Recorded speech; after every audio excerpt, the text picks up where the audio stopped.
What if I told you that Earth just got an invitation from something not even NASA can explain? A signal so powerful it hijacked every satellite on the planet, and it wasn't meant for us.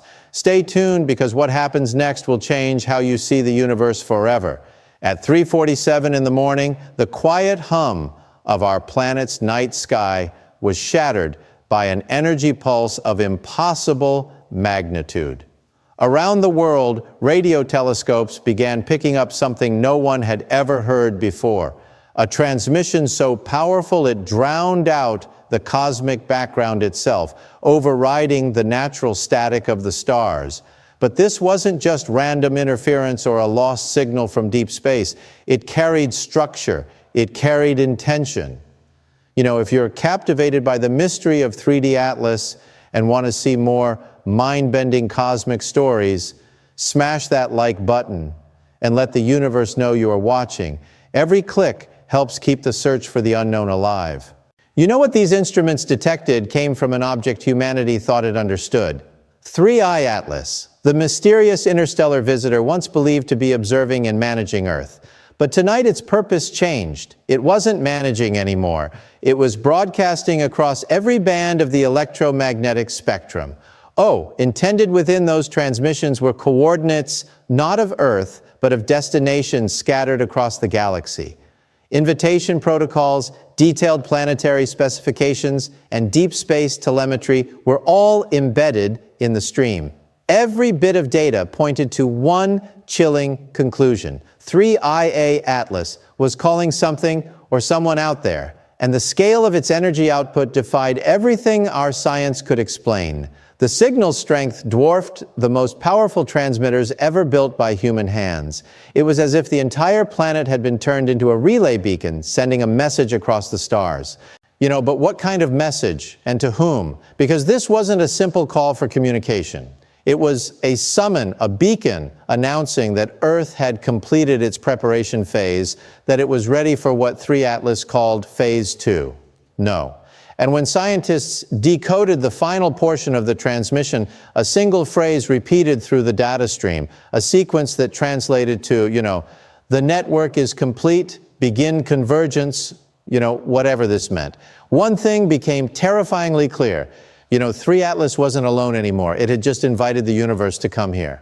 Only hours after the first signal pulsed through the void, deep space monitoring stations began detecting something no simulation had ever predicted. Answers, not echoes, not reflections. Actual structured response signals returning from across the Milky Way to 17 separate locations, scattered through every quadrant of the galaxy, replied almost at once. Their energy signatures were distinct, geometric, deliberate proof that 3I Atlas's call had been accepted. Within 6 hours, humanity's night sky became an interstellar switchboard. No, each response followed the same mathematical cadence, a pattern of prime progressions and harmonic frequencies that confirmed one devastating realization. These weren't random civilizations stumbling upon our signal. They were coordinated. They already knew of each other. They were organized enough. The transmissions revealed that 3 Atlas had never been a lone traveler passing through our system. It was a scout, an advanced operative sent ahead to prepare a world, our world, for what the data described as multi-seas convergence. Think about that. The first time in cosmic history that multiple intelligences would arrive at a single planet simultaneously, and Earth had just been chosen as their destination. All right. Across global observatories, scientists compared notes desperate for any logical explanation, but the evidence refused to obey human logic.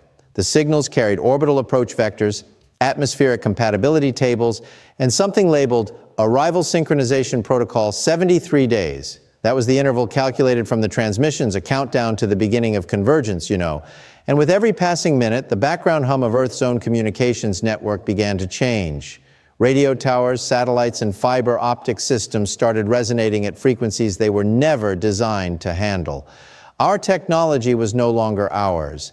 3 Atlas had turned it into a planetary amplifier, a voice speaking not from Earth but for Earth. The message was clear. The invitation had been delivered, and the galaxy had just RSVP'd. Yes, the realization had sunk in. Humanity's communication grid, once the symbol of global connection, was no longer under human control. Every satellite, every radio tower, every digital network had become a node in something far larger. 3i Atlas had reprogrammed our planet itself into a broadcasting engine. No. But what exactly was being sent? The decoded packets revealed 3 distinct transmissions, each more disturbing than the last. Can know.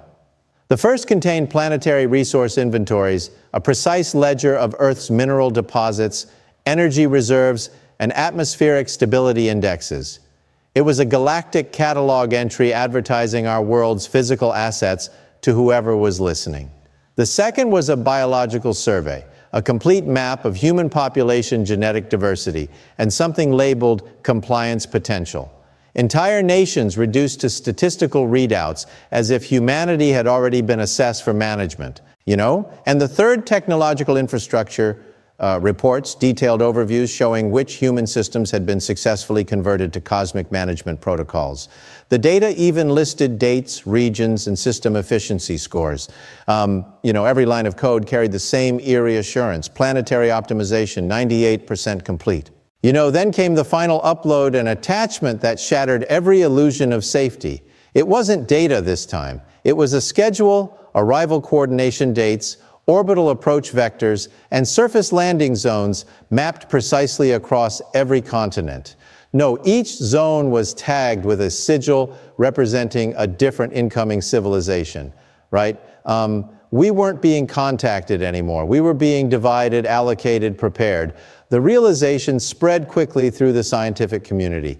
This wasn't an invasion. It was occupation executed with mathematical precision and terrifying calm. No, and above all the noise, one phrase repeated through the data stream like a heartbeat: well, Earth designated operational base. No, the signal was no longer asking for permission. It was confirming completion within 24 hours. Every government on Earth had entered silent emergency protocol. Communications between world capitals went dark, replaced by encrypted transmissions marked with a single term: transition management. Behind closed doors, leaders were forced to confront what their scientists already knew. There would be no defense, no negotiation, no delay. 3 Atlas's network was beyond human reach. Every attempt to isolate, jam, or destroy the broadcasting frequencies failed. The moment one tower was shut down, 10 more activated through unknown subspace relays, right? And then came the undeniable proof. The sky itself changed. Astronomers began tracking luminous objects, performing orbital corrections with impossible precision, objects the size of small cities moving in synchronized formations, matching the arrival vectors embedded in the transmissions. Construction signals were detected on the dark side of the moon. Infrared satellites picked up heat blooms from geometric structures rising where no human hand had built. At first, world militaries prepared to strike, but by the second day, the commands changed. Global defense networks were quietly dissolved, their resources redirected into something called arrival coordination services. Soldiers became guides, generals became administrators. The human defense apparatus was being repurposed to welcome the very entities it was built to resist. Now, documents leaked from deep within international agencies confirmed the unthinkable. Treaties were already being negotiated not between nations, but between species. Former presidents and prime ministers were being reassigned as human interface specialists trained to mediate communication with incoming cosmic authorities. And through it all, the same calm broadcast continued pulsing across the atmosphere, steady and rhythmic, a signal that no one could stop. The message was clear. Resistance was obsolete. Earth had signed its silent surrender, But the question no one could answer was this: had humanity surrendered to alien power or to a design that had always been part of the plan? For weeks, scientists believed the calling was about resources, minerals, energy, territory. But when linguists and physicists finally decrypted the deeper layers of the transmission, they uncovered something no one was prepared to face. It wasn't conquest, it wasn't colonization, it was research, hidden within the signal.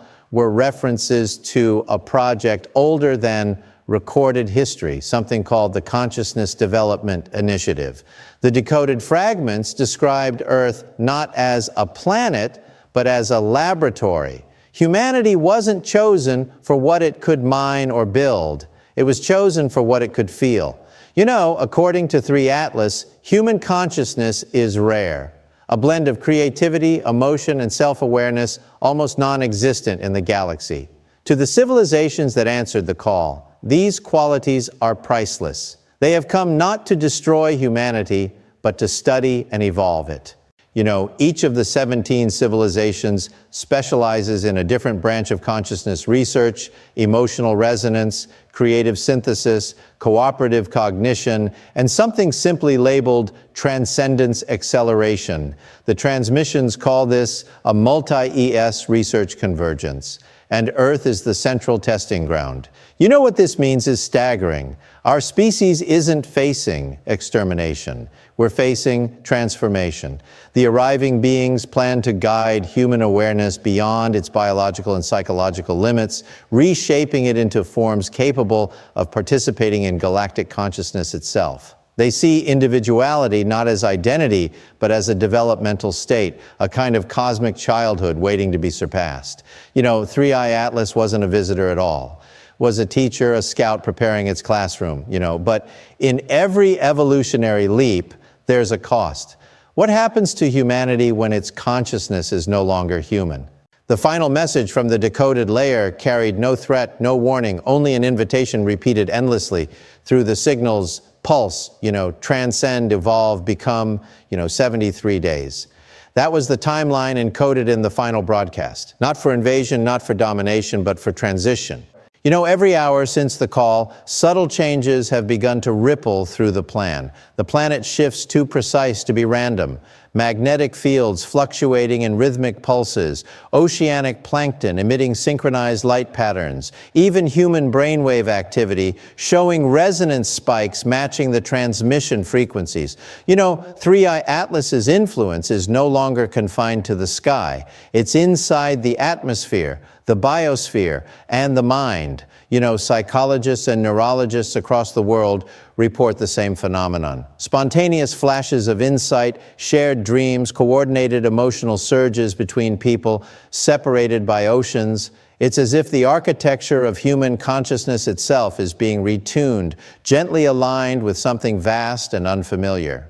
Meanwhile, those mysterious objects approaching from deep space continue their descent.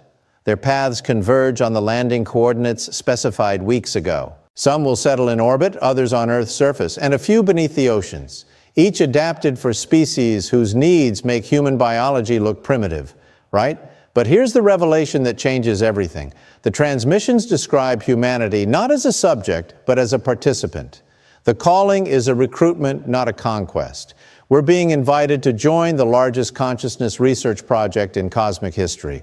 The first arrivals are scheduled for January 19th, 2026, the official beginning of what the signal calls Phase 1 integration by February 15th. The construction of planetary coordination facilities begins transforming Earth into the central hub of interstellar consciousness exchange. And on July 4th, full synchronization, humanity's independence redefined. And yet beneath the promise of evolution lies the unease of erasure. If human individuality dissolves into a unified galactic awareness, will we still recognize ourselves? Hey, the countdown has already started. The transmissions continue to pulse steady and patient. 3i Atlas has completed its task. The classroom is ready. No, now the universe is coming to teach us what it means to be more than human. The countdown is almost over. 73 days have dwindled to mere hours, and the night sky hums with a rhythm that no one can explain.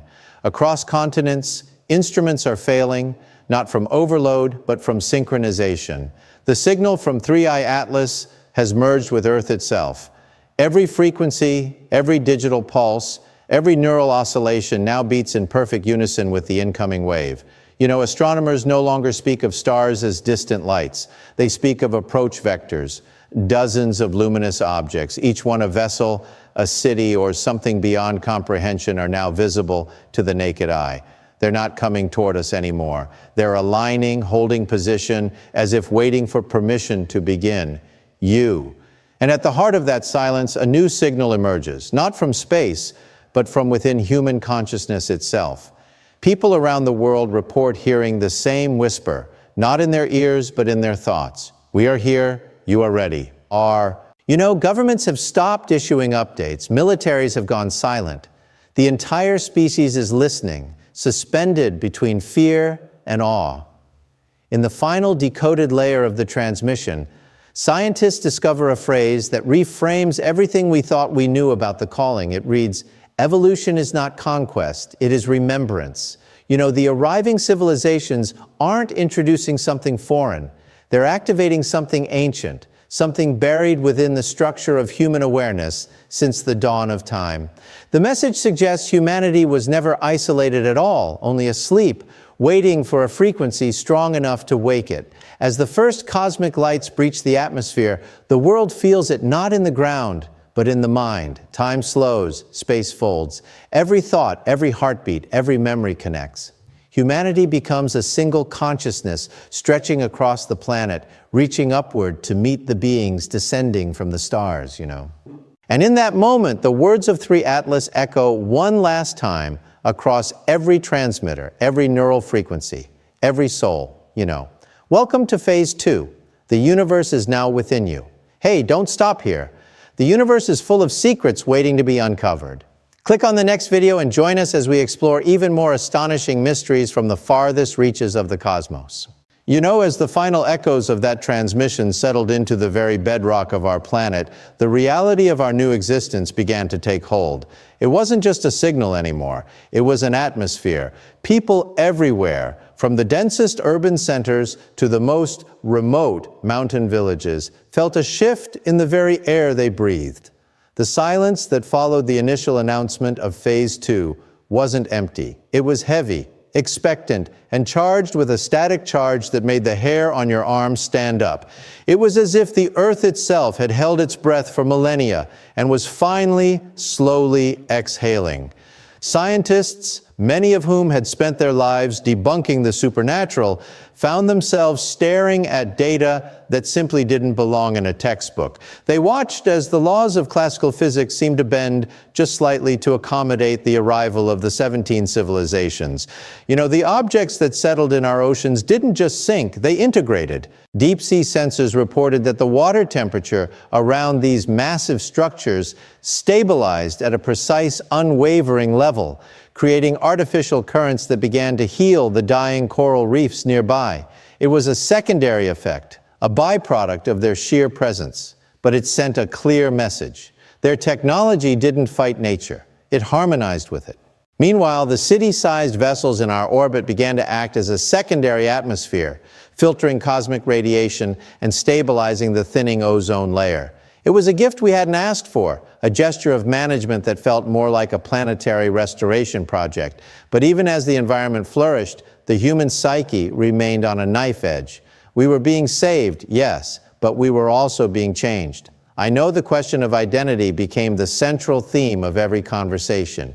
If our thoughts are no longer private, if a shared dream can connect a child in Tokyo with a farmer in Brazil, what happens to the I? Psychologists began documenting a new type of cognitive state they called resonance synchrony. It wasn't that people were losing their memories or their personalities, but rather that they were gaining access to a secondary layer of awareness. You could feel the collective anxiety of a nearby city like a distant storm, or the shared joy of a global celebration like a warm sunrise. It was overwhelming at first, a flood of emotion that threatened to drown out the individual, but slowly, a new kind of mental discipline began to emerge. We were learning to navigate the we without losing the me. The construction on the dark side of the moon moved into its final